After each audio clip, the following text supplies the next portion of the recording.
All living creatures on Earth survive thanks to water.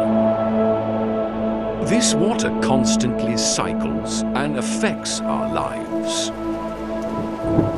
The heat of the sun transforms seawater into vapor, which rises into the air. This vapor meets cold air in the sky and forms clouds.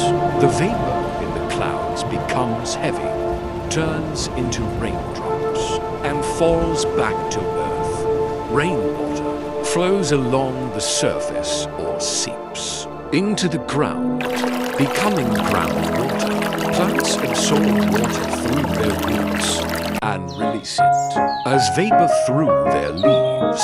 Humans play an important role in the water cycle. We use water and return it to nature. Water is the blood of the earth. This continuous cycle sustains life and protects our future. The water cycle is a crucial process that supports our lives. It is our responsibility to preserve and protect this precious resource.